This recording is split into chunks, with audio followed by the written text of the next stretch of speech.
ہمارا نیا سیشن شروع ہونے والا ہے.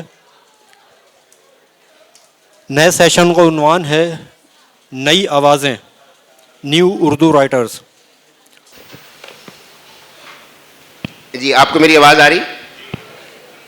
جی بہت بہت شکریہ آپ سب لوگ تشریف لائے. میں پہلے مختصر سا تعارف جو ہے اپنے پینلسٹ کا کرواتا ہوں. اس کے بعد ہم ان سے درخواست کریں گے کہ وہ ایک مختصر سی ریڈنگ کریں تاکہ آپ کو ان کی رائٹنگ کا کچھ فلیور جو ہے وہ مل سکے، اور اس کے بعد ہم ان سے گپ شپ لگائیں گے، اور آخر میں آپ لوگوں کے پاس بھی وقت ہوگا کہ آپ ان سے کوئی سوال پوچھ سکیں. سید کاشف رضا ہے، یہ صحافی ہے. کبھی کبھی آپ نے اگر رات کو 11-12 بجے جیو پہ کوئی گرجدار آواز سنی ہو، ان کی تصویر نہیں آتی تو آواز عام طور پہ ان کی ہوتی ہے. میں سوتے سوتے کبھی کبھی اٹھ بھی جاتا ہوں کہ یا اللہ خیر کیا ہو گیا آج. تو جب بھی کچھ بڑی خبر ہوتی ہے تو ان کی آواز سے آپ کو پہنچتی ہے. لیکن اس کے علاوہ یہ شاعر ہیں، شاعری کی کتاب آ چکی ہے. انہوں نے سفرنامے لکھے ہیں. اس کے علاوہ ایک کام وہ یہ بھی کرتے ہیں جو کہ بہت ضروری کام ہے لیکن بہت کم لوگ کرتے ہیں، وہ یہ کہ یہ ترجمے بھی کرتے ہیں. اور انہوں نے بورخیس سے لے کے چومسکی سے لے کے دنیا کے بڑے بڑے جو رائٹر اور مفکرین ہیں ان کو اردو زبان میں ترجمہ کیا ہے. ان کا ایک پہلا اور بڑا شاندار ناول قصہ چہار درویش اور کچھوا وہ جو ہے بس مارکیٹ میں آیا ہی چاہتا ہے. رفاقت حیات صاحب ہیں، یہ بھی صحافی ہیں. یہ اتفاق کی بات ہے، میرا خیال ہے کہ جیو کی کوئی لابی نہیں ہے یہاں پہ.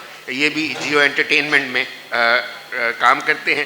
اور ان کا ایک بہت ہی خوبصورت چھوٹا ناول میر وا کی راتیں جو ہے وہ مجھے پڑھنے کا موقع ملا. اور وہ ایسا ناول ہے کہ آپ اس کا پہلا صفحے سے آپ پڑھنا شروع کریں تو آپ کو ایک ایسی دنیا میں لے جاتا ہے جو کہ انتہائی پراسرار بھی ہے، اور آپ کو بالکل لگے گا کہ یہ میں نے دیکھی بھی ہوئی ہے اور اندیکھی بھی رہتی ہے. اس کے علاوہ ان سے پہلے ایک کہانیوں کی کتاب بھی آ چکی ہے. سائمہ ارم اردو پڑھاتی ہیں گورنمنٹ کالج میں، وہیں سے انہوں نے پی ایچ ڈی بھی کی ہے. ان کی کہانیوں کی پہلی کتاب شاموش جو ہے وہ میں نے پچھلے کئی سالوں میں اتنی نئی اتنی اوریجنل کہانیاں اردو زبان میں کم از کم نہیں پڑھی. تو ان سے ان کی کہانی کا کچھ حصہ سنیں گے بھی، اور اس کے بعد ان سے بات بھی کریں گے اس پہ. تو سائمہ آپ سے شروع کریں پلیز. ہمیں آپ کچھ پڑھ کے سنائیں اور تھوڑا سا بتا بھی دیں کہ کس کہانی کا حصہ ہے تاکہ تھوڑا سا کانٹیکسٹ ہمیں مل جائے. بہت شکریہ حنیف، پہلے تو اتنی تعریف کرنے کا اور پھر مجھ سے شروع کرنے کا. میں اس کو لیڈیز فرسٹ کے طور پہ نہیں لے رہی، میں یہ سمجھ رہی ہوں کہ میں کم عمر ہوں. خیر، کہانیوں کی کتاب تو آ چکی ہے. یہ ایک اور کہانی ہے، اس کا ایک حصہ ہے جو میں یہاں پہ سنانا چاہوں گی.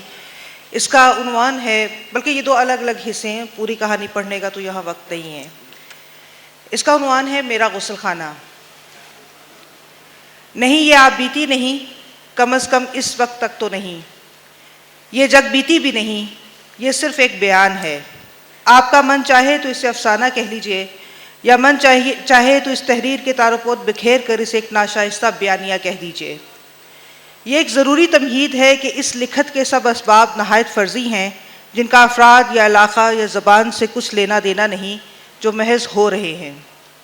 تو بات کچھ یوں ہے کہ میں نے غسل خانے میں جنم لیا.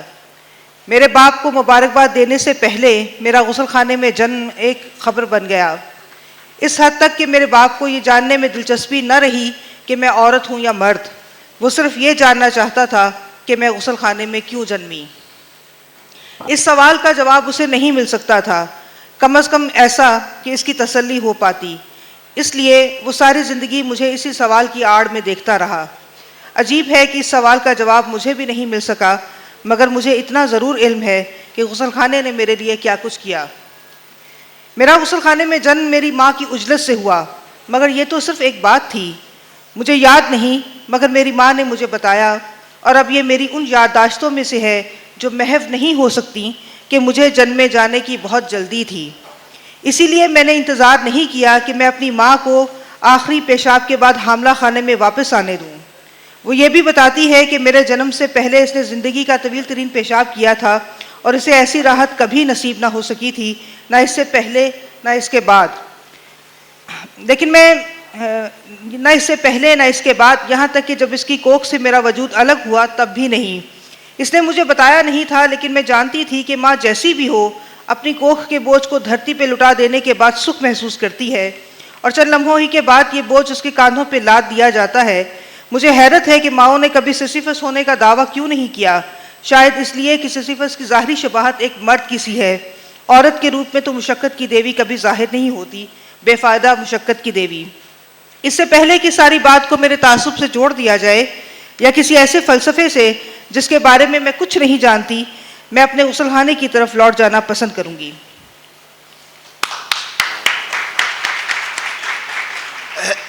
سائمہ، آپ گورنمنٹ کالج سے ہی آپ نے پی ایچ ڈی کی ہے، تعلیم حاصل کی ہے جہاں تک مجھے پتہ ہے، اور آپ وہیں اب پڑھاتی ہیں، تو یہ کنٹینیوٹی جو ہے یہ کوئی اچھی بات ہوتی ہے کہ ایک ہی ادارے میں انسان اتنی زیادہ لمبی زندگی، مختصر زندگی جو آپ کی ہے وہ گزار دے، یا مطلب نہیں، اصل میں یہ کنٹینیوٹی اس لیے محسوس ہو رہی ہے کہ یہاں صرف پی ایچ ڈی کا ذکر ہے۔ میرا پی ایچ ڈی سے پہلے کا جو سفر ہے وہ گورنمنٹ کالج سے نہیں ہے۔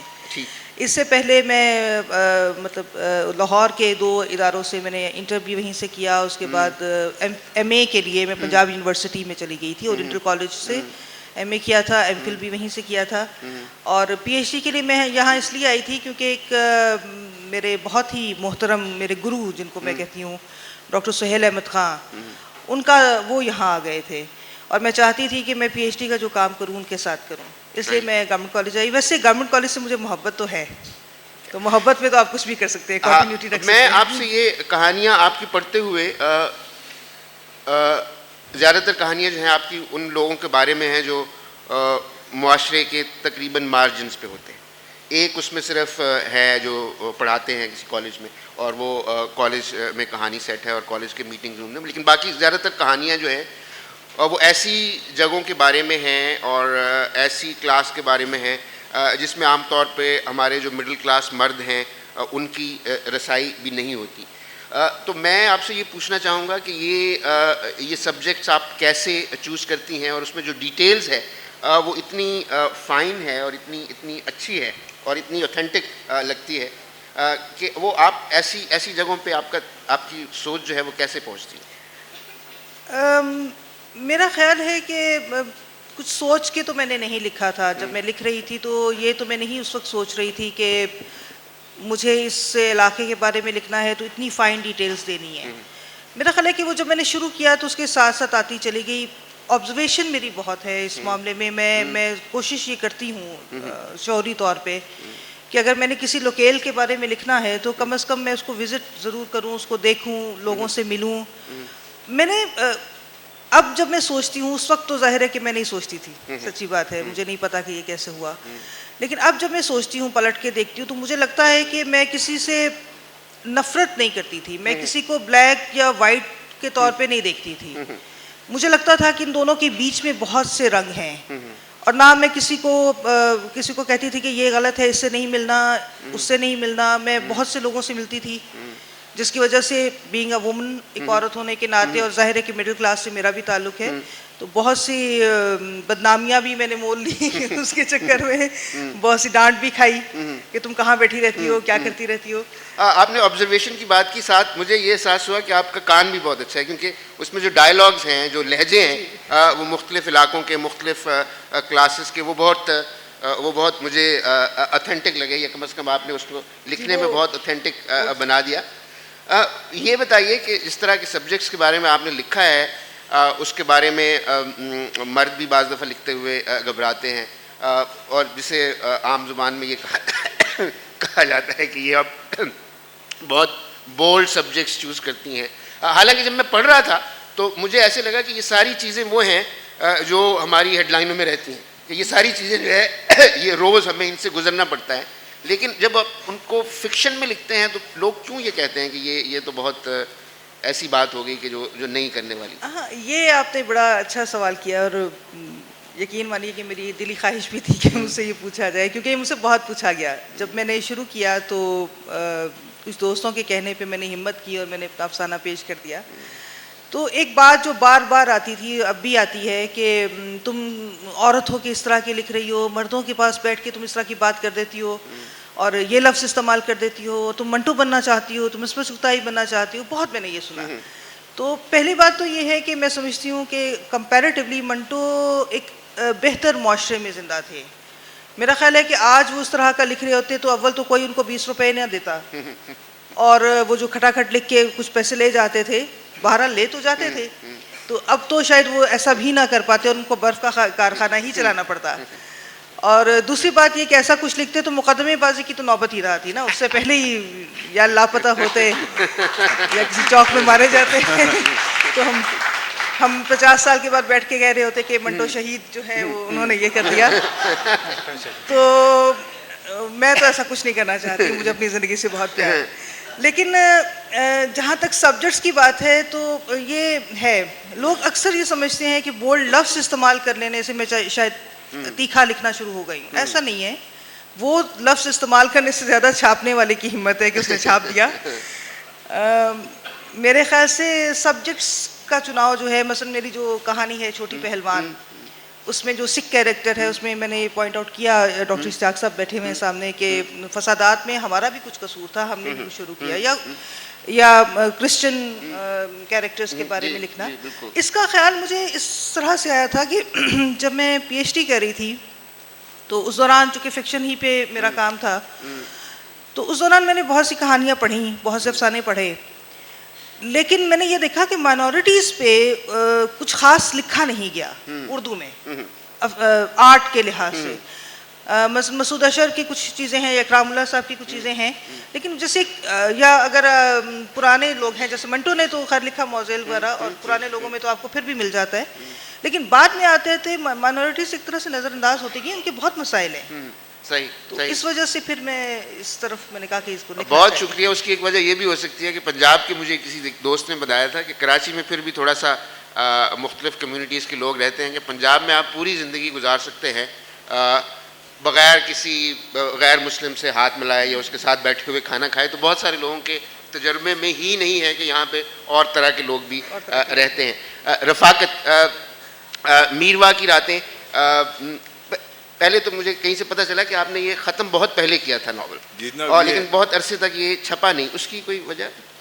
یہ ناول جو ہے وہ بنیادی طور پہ 1999 میں لکھا گیا تھا. 1999 میں اسے میں نے لکھا، اور لکھنے کے بعد جو ہے وہ چند دوستوں کو پڑھنے کے لیے دیا، جن میں کاشف رضا، آصف فروخی، اور ایک اور جو ہے وہ ادبی جریدے کے مدیر، جن کا میں نام لینا نہیں چاہتا.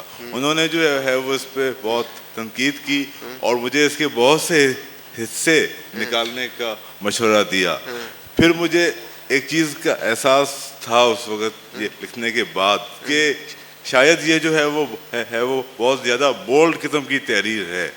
تو میں خود بھی جو ہے وہ گھبراتا رہا اس کو چھپوانے سے. اور یہ ہے کہ پھر جو ہے وہ درمیان میں 8-10 سال کا عرصہ ایسا آ گیا کہ کچھ جو ہے وہ گھریلو حالات کی وجہ سے میں لکھنے پڑھنے سے ہی دور چلا گیا. اور پھر جو ہے وہ اب جا کے دوبارہ جو ہے وہ میں نے جو ہے وہ اس ناول کو تقریباً 8-10 مرتبہ تو لکھا ہوگا. اور ابھی بھی جو ہے وہ جب یہ میں نے فائنل کیا اور سعید الدین صاحب کو میں نے پڑھنے کے لیے دیا، اور سعید صاحب نے جو ہے وہ اجمل صاحب کے کان میں جو ہے وہ سرگوشی کر دی کہ جو ہے وہ رفاقت کے پاس ناول ہے.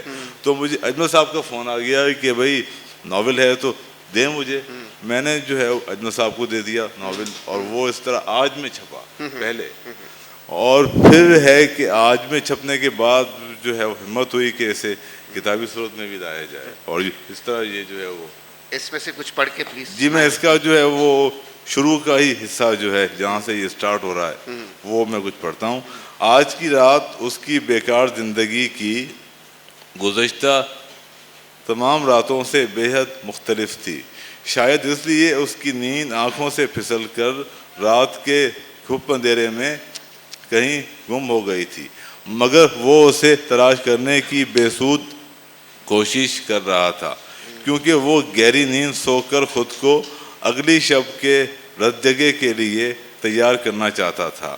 وہ جانتا تھا کہ دماغ میں چلنے والے خیالات کے تیز جھکڑوں اور ان سے اٹھنے والے سرکش بگولوں کی وجہ سے آج رات اس کے لیے پلک جھپکنا دشوار تھا، اور آنکھیں موند کر سونا تو بالکل ناممکن تھا.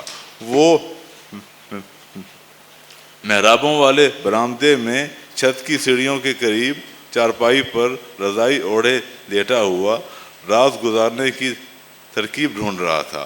کوئی ترکیب سجائی نہ دینے پر وہ اٹھ کر بیٹھ گیا اور اس نے ہاتھ بڑھا کر اپنے تکیے کے نیچے سے ایک بوسیدہ اور مڑے تڑے صفحات والا رسالہ نکالا اور کئی مرتبہ کی پڑھی ہوئی کہانیوں پر نظر ڈالنے لگا. اسے مومل رانا کی کہانی بے حد پسند تھی، مگر آج اپنی پسندیدہ کہانی پڑھتے ہوئے نہ جانے کیوں اس کے سر میں درد ہونے لگا. باریک لفظوں کی سطریں جو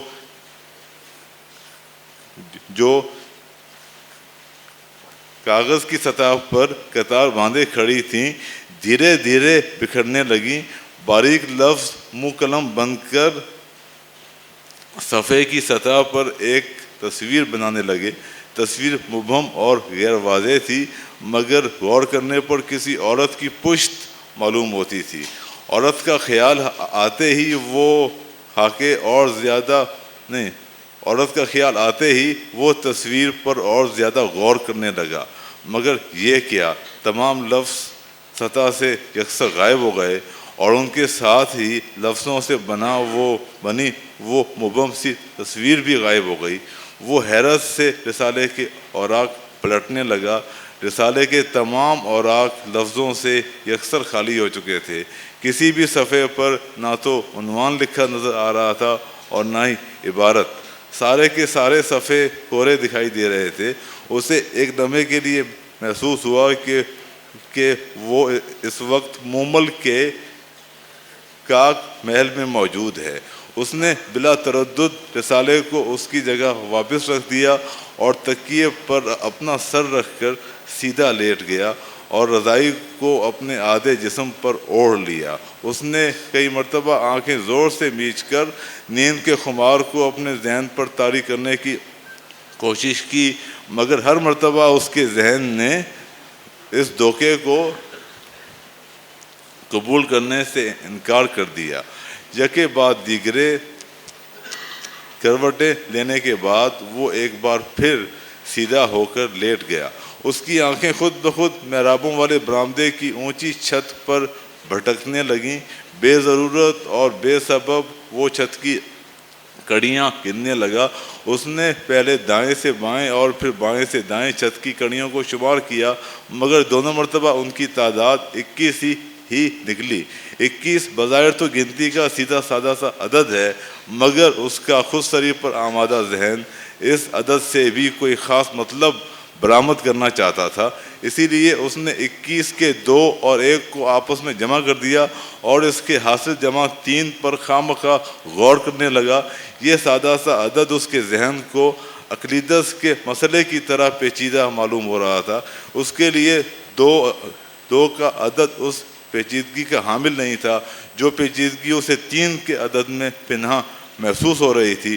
3 یعنی تیسرا بہت سے شکوک کو جنم دیتا تھا. شاید اسی مشکوک تیسرے کو مومل کے پہلو میں سویا ہوا دیکھ کر رانا اسے چھوڑ کر ہمیشہ کے لیے چلا گیا تھا. وہ اس بات سے بے خبر تھا کہ مومل نے محض اس کے حاسدانہ جذبے کو انگیخت کرنے کے لیے اور اس سے تفریح لینے کے لیے اپنی چھوٹی بہن سومل کو اس کا روپ دیا ہوا تھا. Thank you. بہت خوبصورت ایک ٹین ایجر بلوغت، نئی آبسیشنز عورت سے نئے نئے خیال. آپ کا ناول جو ہے جو ہمارے افسانوں اور کہانیوں میں ایک چیز آپ نے کیا کچھ اس میں جو نہیں لکھی جاتی ہے یہ ہے کہ جو چھوٹے قصبے ہیں ان کے بارے میں کہ وہاں پہ لوگ کیسے رہتے ہیں, ایک دوسرے سے کیسے ملتے ہیں, ان کے رشتے کیسے ہوتے ہیں ایک چھوٹے قصبے میں جو کہ ظاہر ہے پاکستان کے سارے قصبوں کی طرح کنزرویٹو ہے. اس میں جو ہے ایک مرد عورت سے کیسے ملے گا, اس کی لاجسٹکس کیا ہیں, اور اس میں باقی جو لوگ رہتے ہیں. ہماری کہانیوں میں اکثر خبروں میں بھی یہی ہوتا ہے کہ لوگ مرتے کیسے, ہیڈ لائنوں میں ہم یہی پڑھتے ہیں کہ آج اتنے مر گئے, آج یہ ہوا. بعض کہانیوں میں بھی یہی انجام ہوتا ہے. بہت کم ہم دیکھنے کو ملتا ہے کہ لوگ جو ہیں ہمارے ارد گرد وہ زندہ کیسے رہتے ہیں. تو رفاقت کی اس ناول میں وہ زندگی جو ہے وہ کافی بھرپور طریقے سے اور بڑے کلوز کوارٹر سے دکھائی گئی ہے. آپ کی خود اپنی پرورش چھوٹے قصبے میں ہوئی ہے یا آپ بھی کراچی میں؟ یہ ہے کہ میری پیدائش مہراپور میں ہوئی جو کہ ضلع دوشر و فیروز کا اور تحصیل کنڈیارو کا چھوٹا سا قصبہ ہے. اور ہے کہ جب میں تیسری میں تھا تو والد صاحب جو ہے وہ ان کا تبادلہ نواب شاہ ہو گیا, تو نواب شاہ میں بھی رہے. پھر جو ہے وہ ان کا تبادلہ ٹھٹھا میں ہو گیا تو وہاں بھی رہے. لیکن جو میرے دادا کی طرف سے جو رشتے دار ہیں, میرے چچا, میری پھوپھیاں, وہ سب جو ہے وہ ٹھری میرواہ کے علاقے میں آباد ہیں.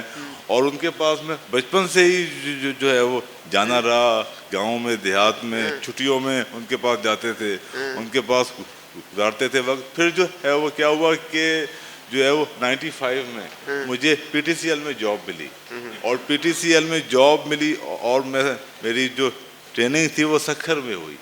اور مجھے ایک مرتبہ پھر جو ہے وہ ہے کہ ان علاقوں کو جو شاید رہ گئے تھے جیسے لاڑکانہ, شکارپور, سکھر, ان علاقوں کو بھی دیکھنے کا موقع ملا.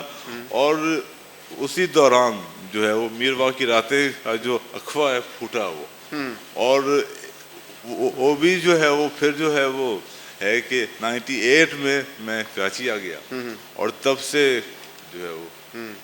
تو آپ نے کہا کہ پہلے اس پہ بہت آپ کے دوستوں نے تنقید کی اور ڈانٹ ٹپٹ کی تو آپ نے سائڈ پہ رکھ دیا. وہ تنقید کیا تھی, کیا اعتراض کیا تھا ان کا؟ ان کا اعتراض تھا کہ اس میں جو ہے وہ بعض مقامات آہو فگاں ہیں تو ان کو حذف کر دینا چاہیے. اور جبکہ بتاؤں آپ کو کہ ہے کہ جو میری کتاب تھی افسانے کی خامخواہ کی زندگی, جو کہ 2003 میں آصف فروخی صاحب نے شائع کی, اس پوری کتاب میں شاید ایک افسانہ تھا جس کا نام ہے آڑتی اور اس کا بیٹا, جس کا لوکیل مہراپور کا ہی ہے. اور میرے جو ہے وہ اس وہ افسانہ خاصا بولڈ تھا, لیکن اسے میں نے اچھا ایک منٹ رک کے ذرا, پہلے سائمہ نے بات کی کہ عورت کے لیے بولڈ ہونے کا کیا مطلب ہوتا ہے, مرد کے لیے بولڈ ہونے کا کیا مطلب ہوتا ہے؟ مرد کے لیے بولڈ ہونے کا مطلب یہ ہوتا ہے کہ جناب ہے کہ مجھے جو ہے وہ ایکسپیرینس یوں ہوا کہ ایک مرتبہ ایک حلقے میں افسانہ پڑھا میں نے, اور اس حلقے میں خواتین بھی تھیں, اور تمام خواتین نے اتنی زیادہ نفرت کا اظہار کیا کہ میں شوق میں آ گیا کہ یار واٹ از دس یار. جی ہاں, یہ جو ہے وہ کراچی میں یہ لٹمس ٹیسٹ ہے, آپ دکھا لیں. پیش آیا, یعنی کہ ہمارے بہت سے ادیب مرد اور خواتین اندر سے بہت زیادہ کنزرویٹو ہیں. یہ بات ہمیں ماننی پڑے گی کہ اردو کے ہے کہ بیشتر ادیب مذہبی لحاظ سے اور جنسی لحاظ سے بہت زیادہ انتہا پسند ہیں, کنزرویٹو ہیں. شاید اس کی وجہ یہ ہے کہ وہ جو ہے وہ بین الاقوامی ادب کا اور جو بین الاقوامی تاریخ ہے یا فلسفی ہے مطالعہ نہیں کرتے. ہاں ٹھیک ہے, یہ پڑھنا لکھنا چاہیے, اور بین الاقوامی ادب نہیں پڑھ سکتے تو سائمہ کی کہانیاں پڑھ لے تو شاید اس سے تھوڑا ذہن ہو سکتا ہے ان کا کھلے. سید کاشف رضا صاحب جو ہے, جیسا کہ میں نے پہلے بتایا کہ یہ شاعری بھی کرتے ہیں, بہت خوبصورت شاعری کرتے ہیں. اس کے علاوہ سفر نامے میں نے ان کے پڑھے ہیں, اور ایک ابھی ان کا ناول شائع ہونے والا ہے قصہ چہار درویش اور کچھوا.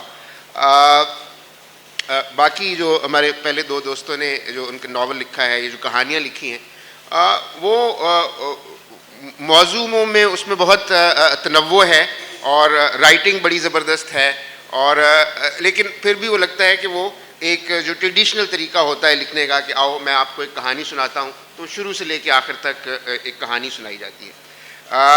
کاشف صاحب چونکہ یہ ہمیشہ اپنے نام کے ساتھ نوجوان لکھاری لکھتے ہیں, جب سے میں جانتا ہوں لکھ رہے ہیں, تو ان کی اپروچ جو ہے وہ کافی پوسٹ ماڈرن ہے. پوائنٹ آف ویوز چینج ہوتے ہیں, زبان جو ہے وہ بدل جاتی ہے. ایک دفعہ کہیں ٹریڈیشنل نریشن چل رہی ہوتی ہے تو اس میں کچھ جیسے فلموں میں جیسے آج کل ہوتا ہے بیچ میں آئٹم نمبر آ جاتے ہیں ان کے ناول, جو کہ مجھے کافی مزہ دیتے ہیں.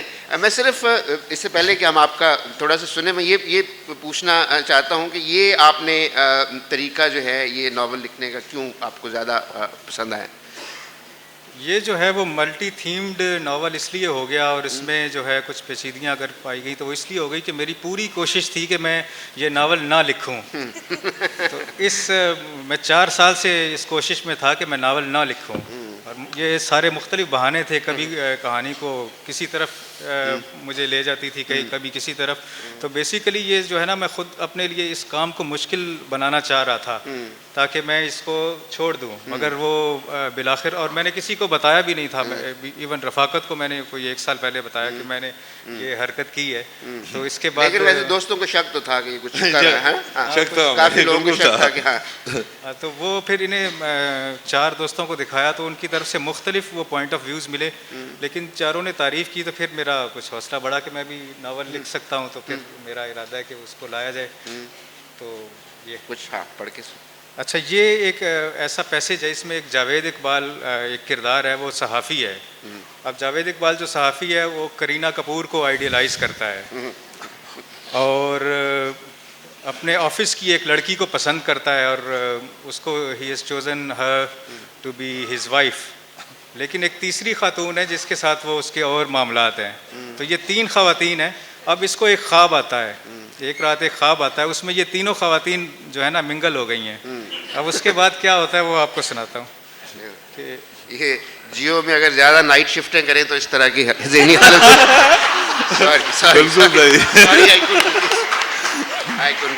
پلیز آپ یہ کرداروں کے یاد رکھیے گا. جاوید اقبال جو ہے وہ صحافی ہے, اور مشال اس کی آفس کی فیلو ہے, زرینہ جو ہے وہ اس کی پڑوسن ہے, اور کرینہ کپور تو آپ جانتے ہی ہیں. ایک روز جاوید نے خواب میں دیکھا کہ وہ عالم بالا سے لائیو بیپر دے رہا ہے.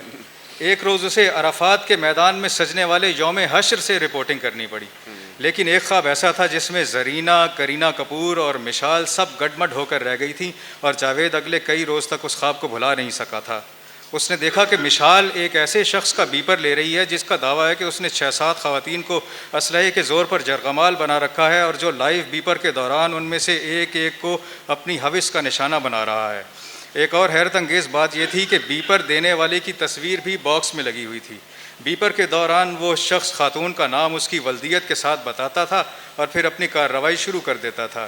بیک گراؤنڈ میں اس خاتون کی کراہوں کی آواز آتی اور پھر مشال کی چلاتی ہوئی آواز جس میں وہ کہہ رہی ہوتی, دیکھیے ناظرین, آپ سب کے سامنے پاکستان کی ایک بیٹی کا ریپ ہو رہا ہے, لیکن حکومت یا قانون نافذ کرنے والے اداروں کے کانوں پر جوں تک نہیں رینگ رہی, اور اس ہوا کی بیٹی کو بچانے اب تک کوئی اس مقام پر نہیں پہنچا ہے. ناظرین, آپ اپنی ٹیلی ویژن اسکرین پر سن سکتے ہیں کہ اس وقت پاکستان کی اس بیٹی کے ساتھ کیا سلوک کیا جا رہا ہے. ناظرین, آپ اس وقت لائیو سن سکتے ہیں کہ ہوا کی ایک بیٹی کے ساتھ سرعام زیادتی کی جا رہی ہے, اور باقی خواتین بھی لائن لگا کر بیٹھی ہوئی ہیں, اور اگر قانون نافذ کرنے والے اداروں نے بر وقت کوئی قدم نہ اٹھایا تو ان کے ساتھ بھی باری باری زیادتی کر دی جائے گی.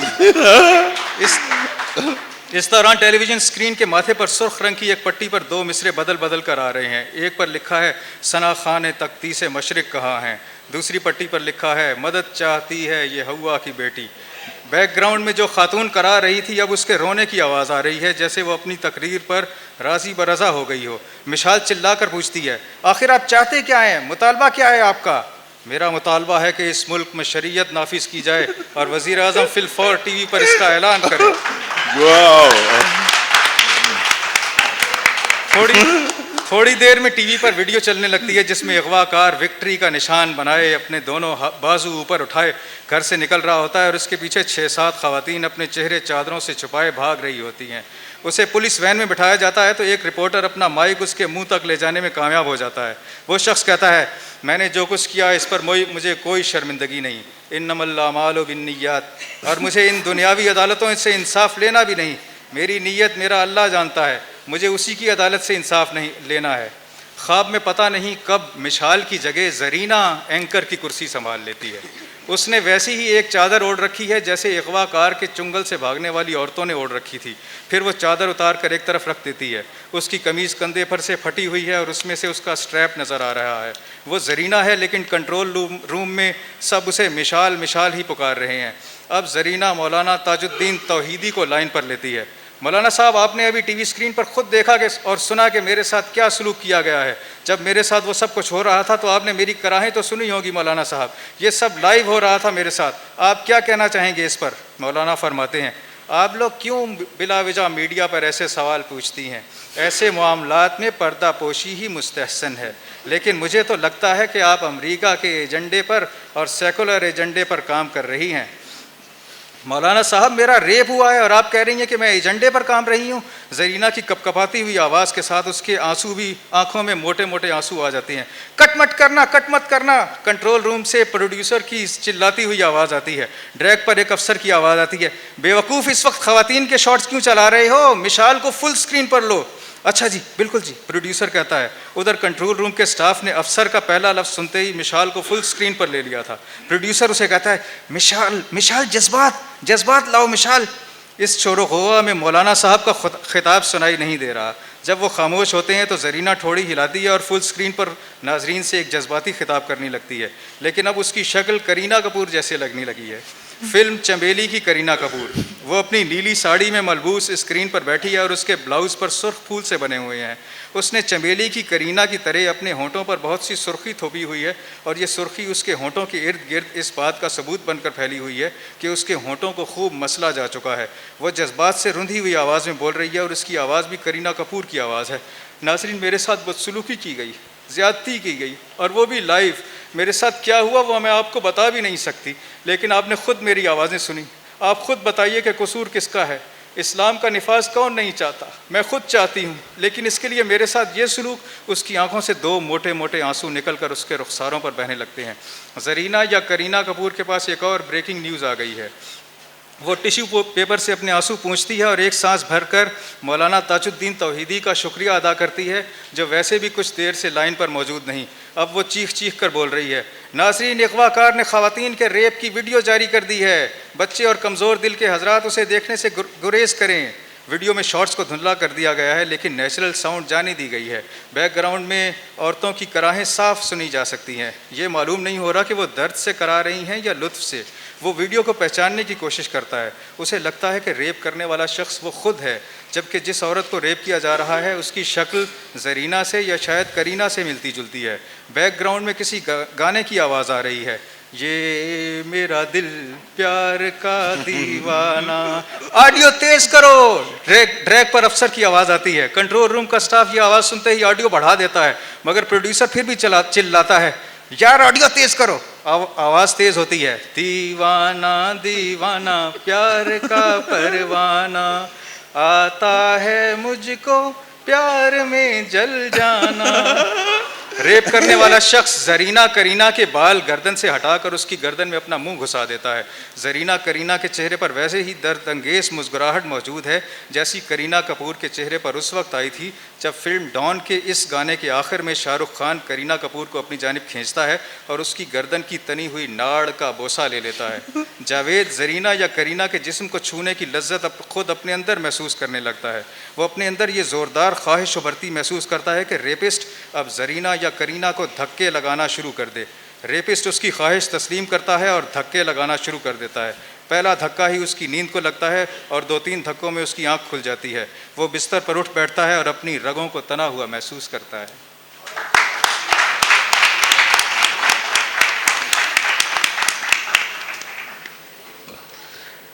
شرم نہیں آتی ایسی باتیں کرتے؟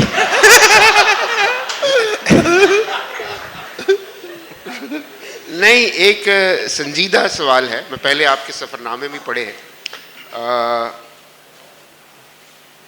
کیا اس طرح کے موضوعات پہ لکھتے ہوئے رائٹر کی کوئی ذمہ داری ہوتی ہے، کوئی اخلاقیات ہے اس کی؟ اگر میں نے ایک دفعہ ایک آپ کے سفر نامے پہ بھی کہ جب آپ پڑھ رہے ہوتے ہیں تو آپ کو بعض دفعہ رک کے سوچنا پڑتا ہے کہ کیا مجھے یہ چیز پسند کرنی چاہیے، کیا اس بات پہ ہنسنا جائز ہے. تو جب آپ لکھ رہے ہوتے ہیں تو آپ کبھی اس کیفیت سے گزرتے ہیں یا آپ کہتے ہیں کہ چلنے دو؟ نہیں، میں اس کیفیت سے بہت زیادہ گزرتا ہوں، اور جیسا کہ میں نے پہلے بتایا کہ 4 سال سے میں اس کوشش میں تھا کہ میں یہ ناول نہ لکھوں، لیکن مجھے یہ تھا کہ اگر میں نے لکھنا ہے تو پھر تو یہی لکھنا ہے.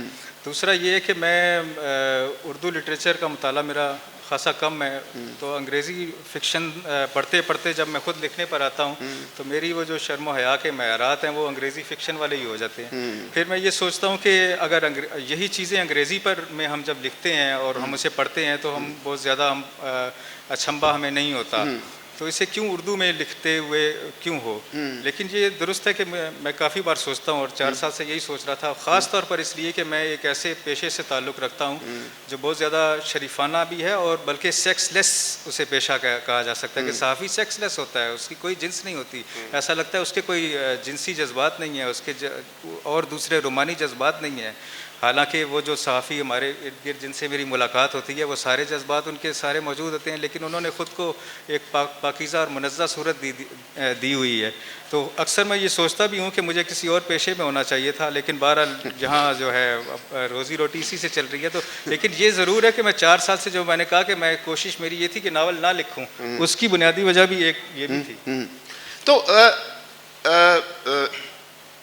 ایک پھر میں دوبارہ وہ سوال پوچھنا چاہوں گا کہ ایک کچھ چیزیں ہوتی ہیں، یہ بالکل آپ نے صحیح کہا کہ وہی چیز ہم انگریزی میں پڑھتے ہیں تو بالکل پڑھتے چلے جاتے ہیں، اور وہی چیز اردو میں پڑھتے ہیں تو کہتے ہیں جی یہ بہت بولڈ ہو گئی ہے، یہ ہو گیا. تو یہ ایک ظاہر ہے سینسبلٹی کا فرق ہے، یہ ہماری ٹریننگ اس زبان میں نہیں ہوتی. جی یہ ہے کہ میرے خیال میں جو ہے وہ اردو فکشن خاصا میچور ہو چکا ہے، اور یہ ہے کہ سعادت حسن منٹو صاحب نے جو ہے وہ ہمیں ان موضوعات کا عادی بہت پہلے بنا دیا تھا. پھر ان کے ساتھ ساتھ ہم جو ہے وہ بیدی صاحب کو دیکھتے ہیں تو ان کے ہاں بھی جو ہے وہ جو گھر کے اندر کی زندگی ہے اس میں جو جنسی وہ ہے صورتحال اس کا بھی بیان ملتا ہے. پھر ضمیر الدین احمد کو ہم بھول جاتے ہیں، ان کی بہت سی کہانیاں جو ہے وہ اس حوالے سے ہیں. اور اس کے بعد جو ہے وہ اگر ہم جو ہے وہ عبداللہ حسین کا اداس نسلیں دیکھیں تو اس میں بھی بہت کچھ ملتا ہے ہمیں. تو ہم جو ہے وہ پتہ نہیں کیوں اب تک چھوئی موئی جو ہے وہ بنے رہتے ہیں، جبکہ ہمیں جو ہے وہ اردو میں خاصا کچھ لکھا جا چکا ہے.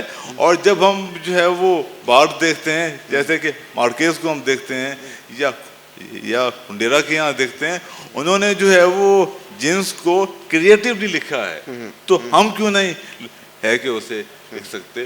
اور جبکہ جو ہے وہ اردو والوں کے لیے یہ کوئی نئی بات اب نہیں رہی ہے. صاحب آپ اچھا، یہ میرا خیال ہے کہ یہ ایک ایسی بات ہے جس پہ ہم تینوں کا اتفاق ہے کہ ہم بولڈ لکھ رہے ہیں تو اور اس کا رد عمل بھی دیکھ رہے ہیں. یہ جو بات ہو رہی ہے انگریزی میں ہم پڑھتے ہیں یا بولتے ہیں یا سنتے ہیں تو اس کو ہم قبول کر لیتے ہیں. مجھے کبھی کبھی ایسا لگتا ہے، ہو سکتا ہے میں غلط کہہ رہی ہوں، کہ شاید یہ جو سیکنڈ لینگویج کا ایک بیریئر بیچ میں آ جاتا ہے نا، تھوڑا فاصلہ آ جاتا ہے، اعضاء کے نام ہیں یا ایک پروسیس کے بارے میں ہے، تو اس سے شاید ہماری وہ جو ایک سیفٹی بیلٹ سی ہماری بن جاتی ہے اس سے، کہ اب وہی بات اگر ہم اردو میں کہیں گے، یا جیسے میں پنجاب سے ہوں تو پنجابی میں جب ہم خاص طور پہ اسی طرح کے لفظ اسی چیز کو ایکسپلین کرنا چاہتے ہیں تو وہ تو بالکل ہی را لگتا ہے ہمیں، بالکل ایسے لگتا ہے کہ جیسے ہم وہ کر رہے ہیں اور سر عام کر رہے ہیں. آپ رکیے ایک منٹ، میں آڈینس پلیز آپ لوگ سوال کرنا چاہیں مائک والے پلیز. تو آپ میرا سوال رفاقت حیات صاحب سے، آپ کی جو کہانیوں کی کتاب تھی جو اس سے پہلے چھپی، خام خواہ کی زندگی، اور جو ایک بہت اعلیٰ کتاب ہے، میں نے محسوس کیا کہ اس کو اتنا رسپانس اور اتنی پذیرائی نہیں ملی جتنی کہ آپ کے ناول کو ملی ہے. آپ کا چونکہ ادبی حلقوں سے رابطہ زیادہ ہے, آنا جانا ہے, تو آپ کا کیا خیال ہے اس بارے میں؟ حالانکہ اس میں بعض تو بہت ہی شاندار کہانیاں ہیں اس کی اور ایسے موضوع ہیں جو بہت کم جن پہ لکھا گیا ہے. اس کی مختلف وجوہات ہیں, لیکن جو بنیادی وجہ ہے کہ وہ 2003 میں چھپی, اور شاید اس وقت میں جن حالات میں گھرا ہوا تھا میں خود اسے صحیح طرح ڈسٹریبیوٹ نہیں کر سکا. یہ کتاب میں نے خود چھپوائی, پیسوں سے چھپوائی, اور اس کی 250 کاپیاں میں نے ڈسٹریبیوٹ کی ہیں پورے ملک میں. اور یہ جو ہے وہ ایک اردو والوں کے ساتھ ایک پرابلم ہے کہ ہمیں پبلشر نہیں ملتے, ہمیں چھاپنے والے نہیں ملتے. تو جو ہے وہ شاید پھر ہے کہ 2003 میں جو ہے وہ سوشل میڈیا بھی نہیں تھا. اب جو ہے وہ سوشل میڈیا بھی بہت زیادہ ایکٹیو ہے. اور پھر ہے کہ میروا کی راتیں جو ہے وہ 5 ویب سائٹس پر اویلیبل ہے. اسے لالٹین نے کس بار شائع کیا ہے, اور ابھی حال ہی میں ایک اور صاحب کا فون آیا تھا, ان کو بھی میں نے اجازت دے دی کہ آپ چھاپ دیں اس کو. چلیں آپ. میرا سب سے یہ سوال ہے کہ مطلب اچھا لگا کہ واقعی اردو میں صرف چہرے نہیں ہیں بلکہ واقعی نئی آوازیں بھی ہیں, لیکن اردو بڑا مقدس ہے, اس میں تشبیہات استعارے آپ کھل کے لکھ ہی نہیں سکتے. تو میں آپ سے پوچھنا چاہوں گا کہ کوئی لکھنا چاہتا ہے تو معاشرے کے جبر کا سامنا کس طرح کرے اگر کوئی لکھتا ہے. اور آخری سوال کاشف رضا صاحب سے, کہ وہ صحافی کا نام جاوید اقبال تھا کہ عامر لیاقت تھا؟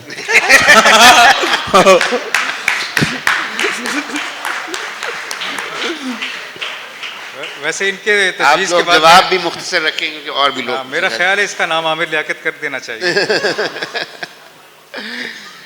اور میرا خیال ہے آپ باقی جو آپ بات کر رہے تھے اس کا آپ سائمہ آپ کچھ بولنا چاہیں گی؟ کہ میرا خیال ہے کہ وہ بات اسی پہ ہوئی ہے کہ لوگ جو ہیں جو ان کے دل میں ہے لکھ رہے ہیں, اور وہ لکھنے سے باز نہیں آتے, اور ماشاءاللہ سارے جو ہے باروزگار بھی ہے, اچھی اچھی باعزت نوکریوں پہ بھی ہے. تو میرے خیال میں تو کوئی ایسا مسئلہ نہیں ہے. اگر آپ کچھ ایڈ کرنا چاہیں. ہاں, میں صرف اتنا ہی کہوں گی کہ پھر ڈھیٹ بن جائیں بس, اور تو کوئی راستہ نہیں ہے, ڈھیٹ بن کے گزارا کر لیں. جی شبیر سمرو نام ہے میرا. جناب. کاشف رضا صاحب سے مختصر سا سوال یہ ہے کہ اپنے ناول کے ساتھ کوئی آڈیو سی ڈی بھی پیش کریں گے؟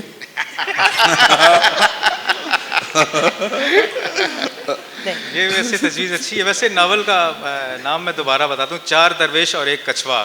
تو اس میں ایک کچھوے کا بھی کردار ہے, کیونکہ میں یہ سوچتا تھا کہ جو 4 کردار ہیں اپنی کہانی بیان کرنے میں انہیں رکاوٹیں پیش آتی ہیں, اور وہ رکاوٹیں وہی ہیں جو اس معاشرے کی رکاوٹیں ہیں, اور جس میں ایک آدمی جو ہے اس کی کہانی اندر جو اس کے اور چل رہی ہوتی ہے, جو اس پہ بیت رہی ہوتی ہے, لیکن باہر اگر جب وہ سنانا چاہے تو وہ کوئی اور کہانی یا ایمینڈ کر کے ترمیم کر کے کہانی سناتا ہے. تو کچھوا جو ہے وہ ایڈ اپ کرتا ہے ان کی کہانی کو. تو یہ ہے. کاشف ہی سے سوال ہے. جی کاشف سے ہی.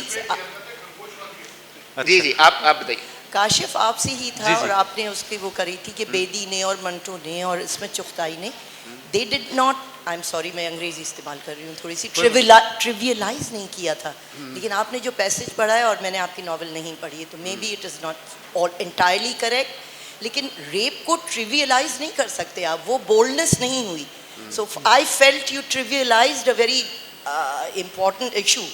تو وہ اگر مجھے اس پیراگراف میں یہ لگا کہ آپ کی بات سے میں پوری طرح متفق ہوں, اور میں اس میں یہی دکھانا چاہتا وہ چیز مذاق میں ہم ہنس نہیں سکتے. اس میں میں نے یہی دکھانا چاہیے کہ جو میڈیا دکھانا چاہے کہ جو ہمارا میڈیا ہے نا, وہ ریپ کو کس طرح سے ٹریولائز کرتا ہے. نہ صرف یہ ریپ کو, بلکہ وہ جو جیسے وہ اس کے بیک گراؤنڈ میں وہ واقعہ جب اسلام آباد میں ایک آدمی بندوق لے کے آ گیا تھا اور اس نے کہا تھا کہ شریعت نافذ کرو.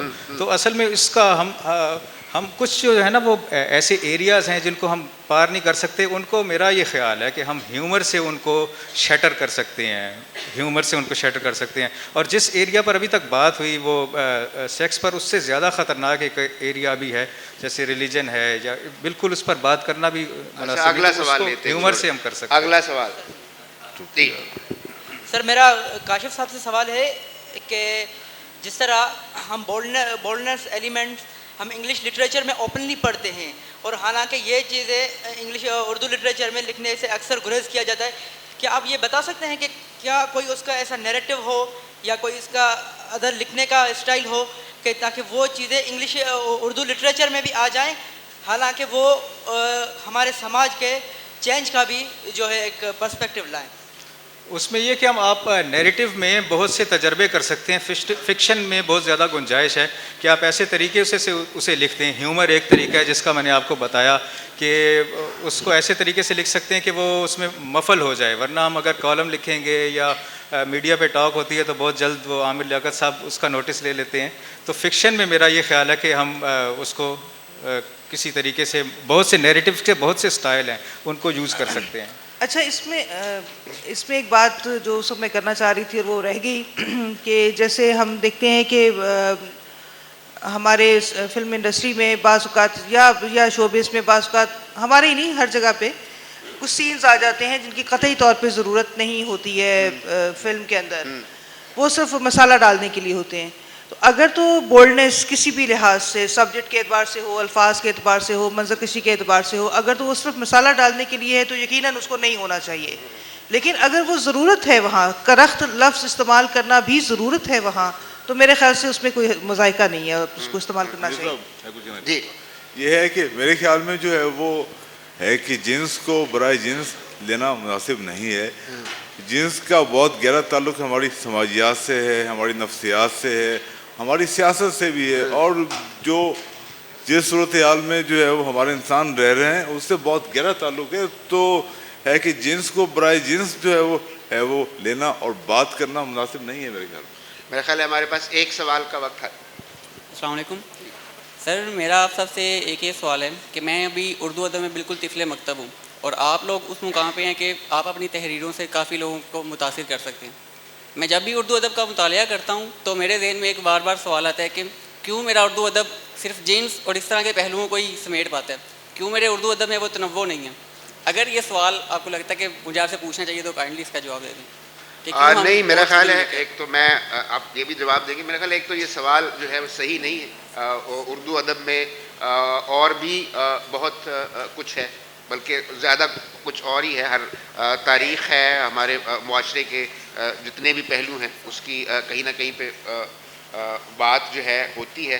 اب مسئلہ یہ ہے کہ ہم مطلب اگر 100 کتابیں سال میں چھپی ہیں تو اس میں سے ایک کتاب کو پڑھ کے یا اس میں سے ایک کہانی کو لے کے ہمیں جنرلائز چیزیں نہیں کرنی چاہیے.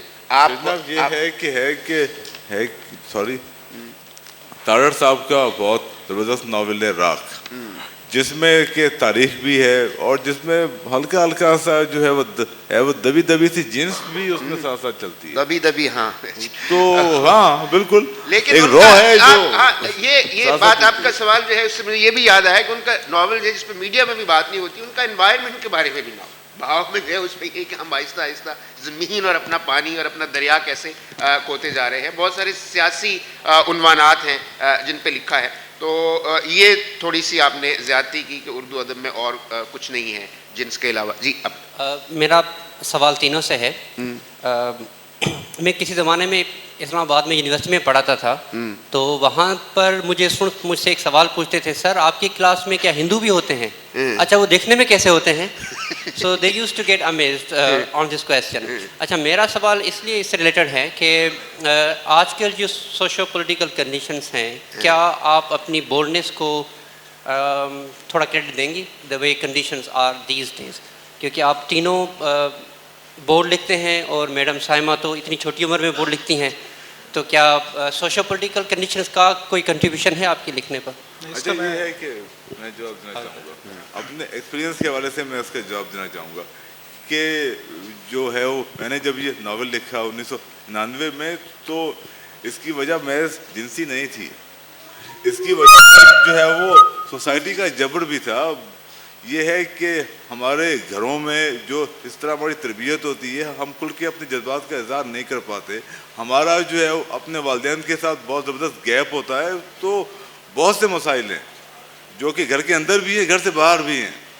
تو یہ جو ہے وہ اس جبر کی فضا کے خلاف ایک جو ہے وہ ایگریشن کہیں، آپ اسے احتجاج کہیں، جو بھی کہیں، تو جس اس کا بھی نام ہے. اچھا دوسرے کہ وہ ایک ناول ہمارے ناول خاص طور پہ میں اپنے ناول کا ذکر کرنا چاہوں گا کہ اس میں یہ سیکس اس کا مین پرابلم نہیں ہے، اس کے اور پورے ہمارا 9/11 کے بعد کی جو کنڈیشنز ہیں، اور یہ جاوید تو اس میں ایک کردار ہے، باقی کرداروں کے اور مسائل بھی ہیں، اور وہ ملک کی سوشلوجیکلی کنسرنڈ بھی ہیں، پولیٹیکلی کنسرنڈ زیادہ ہیں جو باقی کردار ہیں۔ اچھا ایک جو بات میں کنٹریبیوٹ کرنا چاہوں گا حنیف کی اجازت ہو تو، دیکھیے اب یہاں بھی تقریباً 1 گھنٹہ ہونے کو آیا کہ ہم بیٹھے ہوئے ہیں، اور یہ چیز ہے جو اکثر ہوتی ہے سب آڈینس میں بھی، اور ہم لوگ بھی، یا تو ہم سوال کر رہے ہیں کہ جنس اور یہ چیزیں اور بولڈنیس، یا ہم اس کی وضاحت کر رہے ہیں، اس کے علاوہ ہم نے یہاں کوئی خاص سوال کیا نہیں ہے۔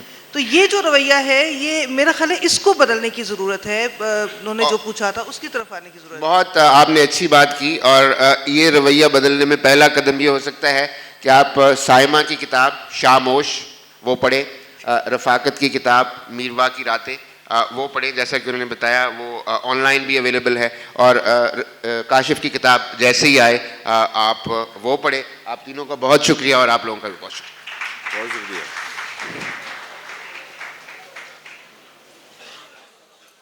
Hello, thank you for attending the session. Up next in this room is a book launch on Sadiqain and the Culture of Enlightenment by Akbar Naqvi. The session will be moderated by Sibtain Naqvi. The session will begin at 1:30.